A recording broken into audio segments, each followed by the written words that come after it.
Welcome to the You Decide podcast. I'm Dr. Tiffany.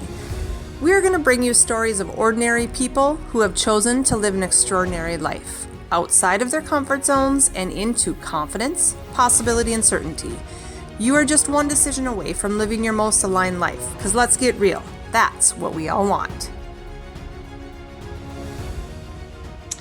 Hey guys, welcome. Today we have Steph Lauritsen. I call her Steffi, so if in the middle of this I give a quick Steffi, just follow me. We have quite the history of years of friendship, and so a lot of what I know about her goes back way to, well, Callan was your flower girl. Yeah. Yeah. That's amazing. So Steph is a wife, she's a mom, she's a business owner, and she's been launching all things finance for women for, how long has this been kind of brewing? Just about brewing for decades, right? Yes. But just about a year. We get to talk about that. How about that? Okay.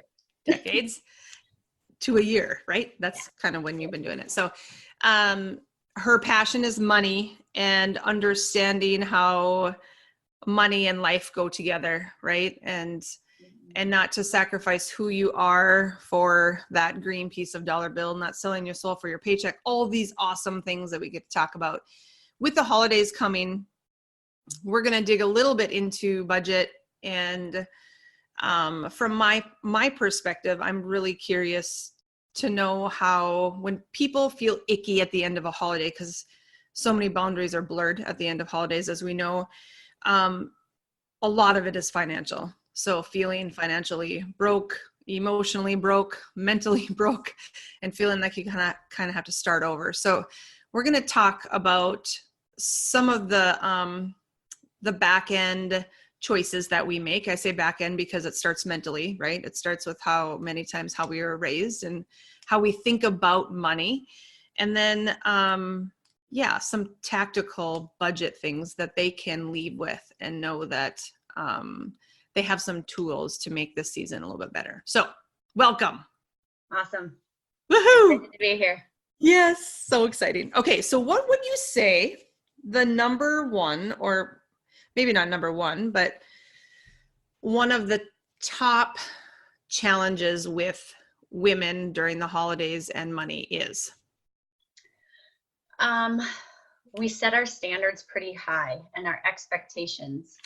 And we think that if we do this, or we provide this, or we buy this gift, or we show up to this party, then it's just going to be this amazing experience. And then by January, it's all done and we don't know what happened. It went by so fast and now we are down about it.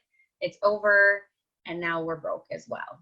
I think a lot of it always goes back to the comparison thing too, right? We just compare. That's something that I've always struggled with. And I think a lot of people do. Mm-hmm. And that really gets, is exponential over the holidays. So can you give some examples of what comparison looks like? Yep. So, it could be as simple as you're talking to parents at a basketball game. What are you getting your kids for Christmas? I grew up in a home where we didn't have a lot of money. We had just enough to get by. And so we got gifts, but they were never extravagant by any means. Mm-hmm. And so for me, I want to buy my kids gifts, but I've never really been one to buy big gifts. But then you hear about other people, I'm getting my kid this, several $100 thing. And so you start to compare, well, am I doing a good enough job? Am I giving my kids a good enough experience? Am I, you just get caught up in all of this. Is my tree pretty? I've always, do all my things match? Do we have the decorations? Are we going to a fancy holiday party? And you start to wonder, am I good enough? Am I keeping up with everyone else? Am I doing what I should be doing? Yep. And I, just in obviously working with women and patients, the root of all issues are, am I good enough? Yeah. There we are. Yeah. That's that foundation for going outside of yourself to think, Yeah. say, and do everything, right? Yeah. If you can come back and get back into your body and understand what makes it feel good. I completely, agree with the kid thing, which we started to a few years ago look at. When the kids get older, their gifts get more expensive. I remember people talking to me about that all the time. Well, you don't just get the lifesaver packs that we got growing up in the stockings. Yeah. And now the stakes are higher, right? And now you have grandparents, and it happens when the kids are little too, like, send me the kids' list, send me that. Well, they don't, I don't know. They don't really have a list, So what if I gave movie tickets one year to other kids, not our kids. Well, they got a big pack of them, and they thought it was really quite dumb right away until they wanted to go to a movie, and they're like, oh my gosh. So, you look at what are some other things that you would recommend in creating that experience for them? Because let's just talk about kids for a while. A lot of our people have kids, and we're struggling with the same things. And so how do you fix it? Yeah. Well, I think you have to be intentional with your money. Okay. So we're all going to buy a gift, right? We're just going to do it. Whether you decide you're going to spend 50 or $5 or 500. So the very first thing I say is, a very just black and white resource. Write down how much you can actually afford to spend for Christmas and make a list. I have a Christmas list budget that I use. It's so simple, but you write. Excuse me. Do you just put it in Excel, or do you have an app, or do you two options. I use an Excel spreadsheet. I love spreadsheets. On my website under resources, there's a PDF that you can print, or there's a Excel doc you can open up. So my website's allthingsfinance.org. You click on resources and it's right there. Yes. Awesome. Yep. And then I literally write down every single person I'm going to buy for. My kids, my husband, my nephews and nieces, and everybody. And then I put down the amount that I'm planning to spend on that person. I put down some ideas. And then I write in, when I finally make the purchase, I write down how much I spent, what I got, and then I check them off as done. And then they're done. Because I could start shopping now and I will continue to shop till Christmas Eve, right? So if we make a list and we stick to it, we're so much more likely to not overspend. Because I can go to Target and I'll see a bath bomb for $3, right? And I'll think, oh, I should get that for my niece. Well, I have 3 nieces, so I should get one for each niece.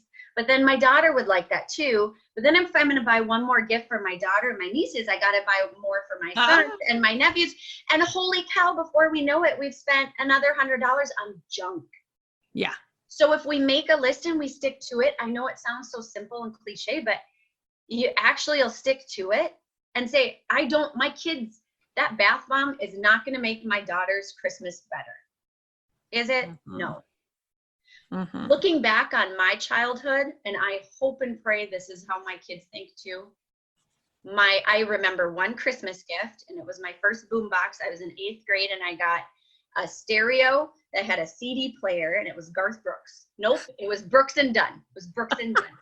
That is the only gift I can even remember. But I remember making Christmas cookies and decorating with my mom and sisters every single year. Yeah. And that's what I want my kids to remember. They're not going to remember the gifts we give them. They're going to remember the moments, right? I love that. So when we are in this space, sorry, I'm writing because this is helpful. So many people, including myself, say they start early, but they don't end early. There's a problem, because that is exactly what you said. It is, plus there's so many quote sales later, right? Well, sales when you don't need them is still a waste of money. Yeah. So, okay. Yeah. So I'm making my list. When we look at budgets, because people scour at that word. Yep. You know that, right? Absolutely. How can we have the feeling of freedom with the constriction of the word budget? How do you teach people this? Yeah. So budget in a traditional sense is you are tracking every single penny you spend, right? And realistically, we all know we should have one, but it's overwhelming. It takes time. And so we end up saying, what? Screw it. We just throw it out the window. We're not going to do it. It's too much work. So a while back, I learned about a new concept, and it's essentially a budget, but we call it a spending plan. Have a spending plan for your money. So it's a bucket strategy. And again, there's an Excel spreadsheet on my website that'll help walk you through this. But you split your spending up into 3 different categories. The very first one are those automatic expenses that happen every single month.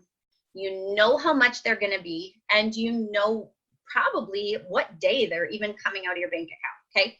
So that's everything from daycare to your mortgage to car payments, health insurance, life insurance, all of that, your cell phone bill, everything. And so you have that in a bucket. You know exactly what you're spending every single month in that bucket. There's no surprises. The middle bucket is our day-to-day expenses. And that's what usually blows up the budget, right? Because we just spend. Most of the time, these aren't things that really even bring us joy. It's, I spent probably $30 more at the grocery store than I needed to, or I bought that extra shirt that maybe I'll wear 2 times, or, you know, we did this, we did that, and it's really, there's no purpose for our money. We just spend.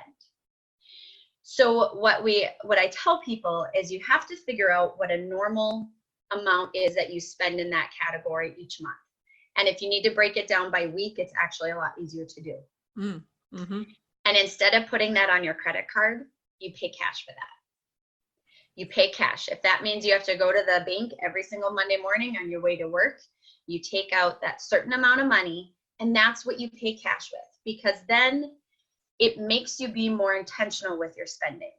So I went out to eat an extra time, so maybe I don't need those extra coffee stops. Or I got my hair done this week, so I'm not going to buy that extra outfit this week. I'm going to make myself wait till next week. And you tell yourself you can spend that money on whatever you want, but you're not going to spend more. And that's your going out to eat. That's your dog food. I mean, it's all of those toilet paper, everything in the middle, hair products, makeup, clothes, stuff for kids, all of that random stuff that adds up and gets out of hand. Because most people end up just spending and they don't realize how much they're spending until they get their credit card bill at the end of the month. 100%. And it doesn't matter how much you make. It does not matter how much you make. I have people that come in our office that make 6 figures, well into 6 figures, and have so much credit card debt because they don't keep track of how much they spend. They have more going out than they have coming in. So that's a really big way to make a change, you know, and really be intentional about your spending then, but not feel guilty about it either. I know I get to spend this money. So if there's $100 left and tomorrow's when I get to refill, well, maybe I let myself go buy that new outfit. Or, you know, you build all of that in, so you're not feeling deprived, but you're also not bitter or upset or shameful at the end of the week or the end of the month when your credit card bill comes in. Love it. Okay, so what's number 3 bucket? Number 3 buckets, the big random expenses. So registration for volleyball just came through my email yesterday. Stuff we know is going to come up, but it's going to happen at different times throughout the year. So maybe you only pay your home or your property taxes once a year. Well, you know how much it's going to be. So you could you could divide it by 12 and set aside a chunk in a savings account every single month. So when that property tax bill comes up, you're not like totally floored. Right. And you don't know how you're going to pay for it. You knew it was coming. Right. You knew how much it was going to be, and you know when it's going to be due. So be prepared for that. I mean, it happens with hockey season, you know, sports season. People get blown away by it. Oh, all this travel and weekends. Well, come on. Unless it's your first year, you should have an idea of how much that's going to cost. Yep. You know, you're going to have a hotel night or two. You know, you're going to go out to eat. So plan for it. So that's not all going on your credit card. Mm-hmm. It's interesting just thinking about credit cards, because obviously we have a credit issue. People have a credit issue. And there's many people who do it well, put all of their expenses on a credit card, right? Because then you get these bonuses. How do you feel about this? How do you feel about that? I think if you can do it well and pay it off every month, I'm totally fine with it. Yeah. That's what we do. Yeah. My husband loves getting his Shields gift cards in the mail all the time. And but we know what we're using, and we can pay it off. There are a lot of people who make a lot of money that still spend too much, and they have a continuously growing balance. Mm-hmm. You have to be honest with yourself. Can you handle it or not? If you're not paying it off in full every single month, you need to stop using it. You need to pay cash for your expenses, and you need to make a plan to pay down that credit card. Mm-hmm. You have to be honest with yourself, you know, and if you get sick to your stomach when that credit card bill is coming in, well, there's your sign. There's your sign. Now let's get real and make some progress. Right. If it doesn't bother you, then, I mean, that's your deal. But right. If you have an ongoing growing balance, it should bother you, and we can make a plan to get rid of it. Right. Because too many people, money is the number one stress for most Americans. Mm-hmm. And it's between money and infidelity, it's the number one cause of divorce. Mm-hmm. And so we can't avoid it. We can't get rid of it. It has everything to do with everything around us. Right. But we can learn to control it rather than having it control us. Absolutely. It doesn't take, I always tell people, it doesn't take a complete overhaul. You really can just make small changes. And I think that's why a lot of people just don't even deal with it, because they think it'll be too hard. Yep. And it's not that hard. You can make small changes that can make real progress and help you live a better life, a just less stressful life, a life that's built around your own values rather than everybody else's. Yeah. Well, and once you bring anything to light, it can heal, right? Yeah. If you continue to hide from it, it will never, it's just going to create a bigger monster that you continue to avoid. And it takes so much more energy to avoid your accounts. Yeah. When that credit card bill comes through, or mid-month to have a check, like, are we on track? Yeah. So many times we avoid, though, because it's scary, like rip the Band-Aid off, right? Yeah. And be able to see what it is for what it is. Yeah. Where does the vacation fund go, or the free time, or the, that wasn't in a bucket? Yep. So what I say with that is, first, for like, if you have a specific vacation or, you know, fun thing that you want, set up a separate savings account. Most banks will allow you to have multiple savings accounts and won't even charge you for it.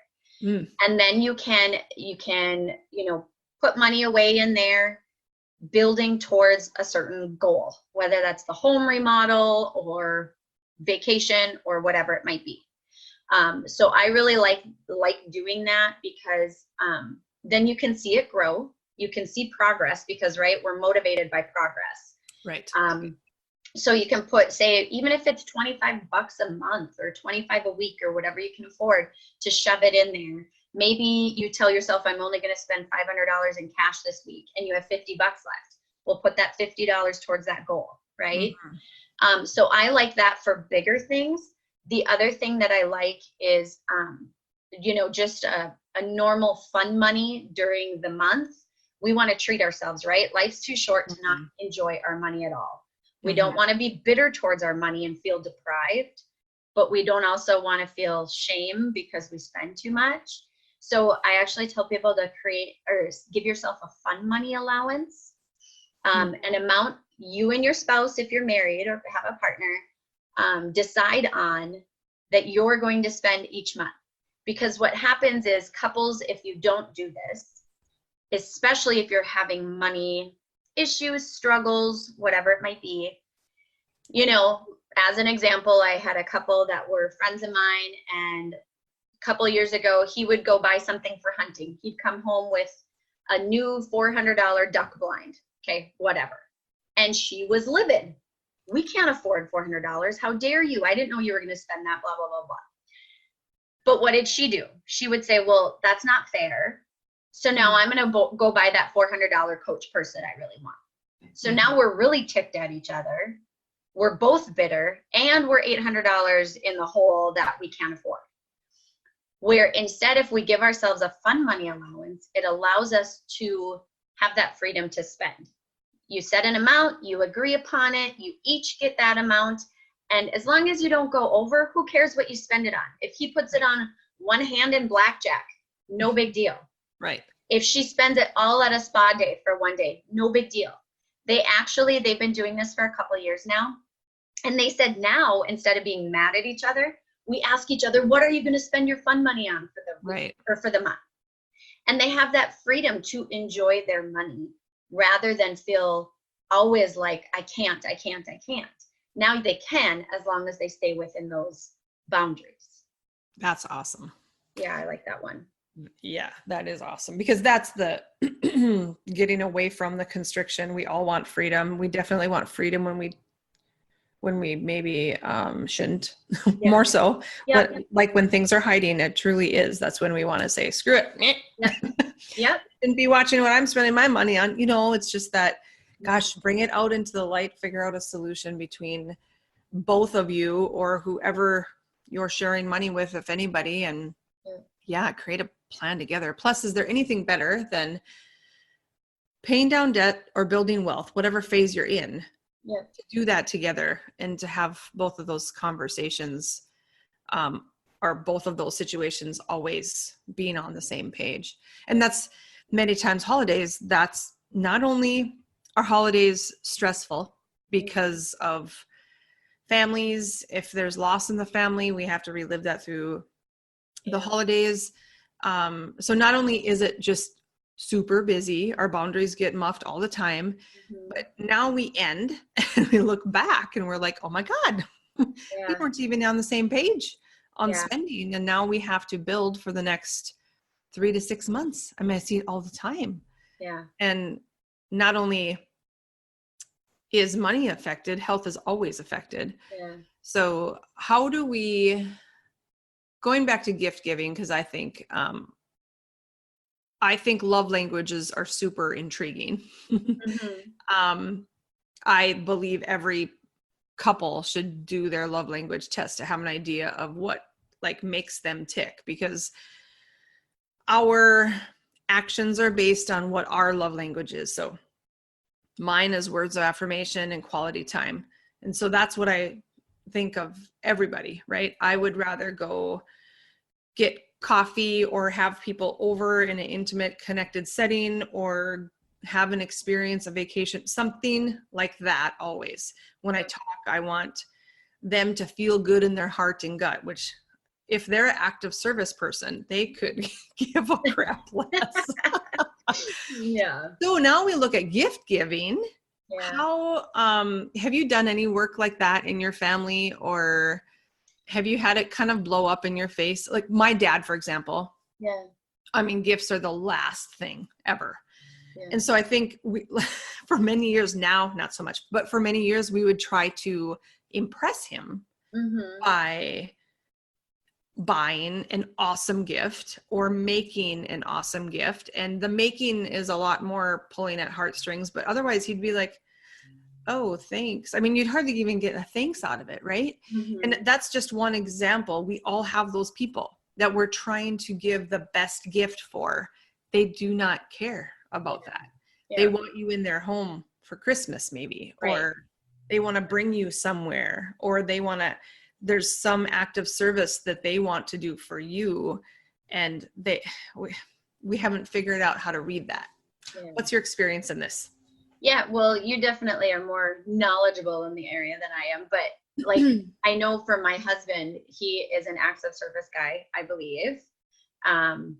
So yeah, I mean, you saying you try and always buy the right gift and it just doesn't make sense, and for him and I, we haven't really done much for gifts for each other for quite a while. The most meaningful thing he's given me is, let's be honest, to be mushy, a love letter, or write down his thoughts, because I am a words of affirmation person. And so when he writes me a card or something like that, I couldn't care less what they give me. It's that, or if the kids make a homemade gift or a card, things like that are what really reach me. For him, he wants us to just show service and do things for him or do things with him, and that's how he feels that love. For my kids, I'm not quite sure where we're at as far as their love language, but the kids are tough because they all want to get new things, right? They all want those gifts, but they really do love spending time together. And I think that's what I try and do more and more. We'll go sledding and then we come back and have hot chocolate. And those are the types of memories that they, I hope, bring with them rather than the gifts side of it. In my family too, we do, dollar game exchanges. And the gifts are dumb. I mean, our favorite gift is a lottery scratch off ticket. I mean, that's as fancy as it gets. But really what it comes down to is the time that we're sitting in a circle playing a game together. Those are the memories. It has nothing to do with the presents. And so I think if we start to move away from that. So that's what I was going to say. How do we move? Yeah. Because so many times we're trying to be seen by that person or be accepted by that person more, or to be loved more. And then in the meantime, we spent how much time and energy trying to figure out what to buy, where to buy, how to buy, how to buy.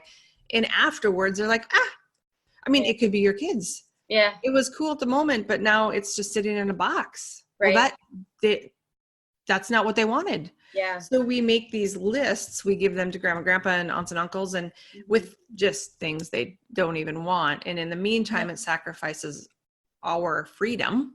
Yeah. Now we have less money, right? And now we have more stress. Yeah. How do we combat the need for more in our families? Yeah. Well, you're one that really taught me a lot about values and figuring out what our values are. And as I've continued to do personal growth stuff, but also then of course, weaving in our money and our finances, a quote that I love is spend according to your values. So if you look at your bank account and you sift through and see where your money is actually going, is it stuff that's important to you? For example, things that are important to you and I both, Tiff, is having our kids in sports, right? And being active. So if you look at my bank account, if you look at you and Craig's bank account, I guarantee that would be reflected, right? Big activity time. Fees, equipment, hotels for going to watch our kids or tournaments, things like that. That is spending according to our values. My husband, one of his values and something that's very important in his life is hunting, but it's also bringing our boys hunting. And so, we spend a lot of money for that. An example of the opposite way is if I have my home decorated perfectly and spend a lot of money because I feel like I should on the right decor and the right paint and but I never have anyone over, what am I doing that for? If hosting and having people and entertaining in my home isn't a value, so you have to just figure out what is important to you. And I have a worksheet for this as well. I told you I'm a big worksheet person, but just what are your money values? What's important to you? And then how can you spend accordingly? So another one of my values is self-care. It is very important to me. It is my therapy, and especially exercise. So in my home, you will find a treadmill, you'll find a box jump, you'll find an elliptical, you'll find weights, a lot of different ways that I have spent money so that I can nurture that value that's very important to me. Because if I'm not taking care of myself, I can't take care of everybody and everything around me. My faith, I am a very faith oriented person. So a lot of our spending is to charity and organizations in our church and supporting different causes like that. So you really just, if you figure out what's most important to you, how can you spend to support those values? But then as you go through your bank account, what in there doesn't have anything to do with your values? Yeah, love that. And that's really the biggest piece of the puzzle. What am I spending money on that I don't really care about? And then why am I doing it?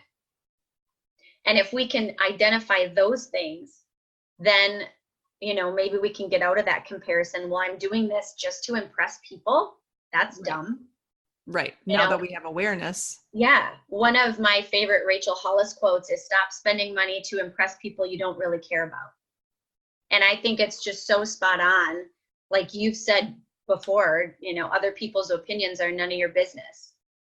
And that has so much to do with life and our money. And we really just got to rein it in and worry about ourselves. Keep your eyes on your own paper, run your own race, spend according to your own values and not what you think other people expect of you or should do. Love that. So you're speaking. Yeah. Do you do any one-on-one coaching? Like if people need help or where are you at with helping people? For now, I've mainly been doing group, either, you know, specific events or workshops for employers or different groups throughout the community. If individuals are looking, because I do get that question a lot, people want to, you know, learn more, and I do workshop Wednesdays. It's just a Facebook Live every Wednesday on a different finance topic. Sometimes it's a sappy life topic, but most of the time it's on money. And there's tons of videos already in there that you can look back and kind of go through. And that I've had a lot of people say, gosh, I never thought of that. I'm going to start using that. You know, I do stuff on where do you start? Because a lot of people say I'm overwhelmed. Where do I start? Or how do I get organized? Or, you know, what's the best place to put extra money that I have? A lot of those questions are questions that everybody has. And I try and answer those through those workshop Wednesdays. And then of course I love speaking to groups and employers. And so I'm, you know, trying to do that more and more as well. Great. So your Facebook page is All Things Finance for Women, right? It's all Things Finance ND is my business page. And then I also have All Things Finance for Women private group. That I do a little bit more deep dive in, but a lot of the basic, you know, day-to-day resources, things like that, you can find right on the business page, All Things Finance. Awesome. Yeah. This is such a necessary topic. I also, for women, traditionally, we didn't deal with money. Yeah. In the traditional sense, think of our parents' generation. Yeah. Many women didn't do anything with the money. And so we're starting to see things evolve as more of a partnership instead of this is the man's role and this is the woman's role, but like, how can we coexist and be on the same page the whole time? And so I think this is just to be able to simplify. I mean, most men might not have all these tools either. Yeah. Innately though, they get it sometimes more than we do, because if we haven't been in it and we haven't seen the trends and we haven't connected to our values as a couple, not only a couple, a family, but as an individual. So this is powerful stuff. Anything else you want to say to everybody? You know, I have one more thing, you know, in terms of our time, we've all heard a yes to something is a no to something else, right? So you have to spend your time wisely. Think of that in terms of money too. So if you're going to make a purchase, if you have $100, you can use that $100 to buy new shoes or get your nails done, or you could put it towards that looming goal that you really have in mind. If you put it towards one thing, it can't be used to something else, you know, so a yes to something is a no to something else. And I just think if we think about, you know, the things that we want Mm-hmm. Is it a want? Is it a need? And if we think about what that corresponding no is, I just think we'll be a little bit more intentional with our money. And that's a good thing. You know, it's not as fun to save as it is to spend, but in the long run, you're going to get a lot more joy out of that money. That's for the travel fund, or for, you know, getting a new kitchen remodel, or retirement, or different, or maybe just getting rid of that debt that's looming over your head. So I would just say a yes to something as a no to something else, and keep that in mind as you go through the holidays, and try and decide what's really important. Awesome. Love it. Love this message. Love you. Love you too. Thanks, Steffi. You bet. Thank you so much for listening and being willing to go all in. Ditch the excuses and the comfort zones and make a decision that nothing can stop you. You can find the show notes below, and I'd love for you to share, subscribe, and rate this podcast, but only if you love it.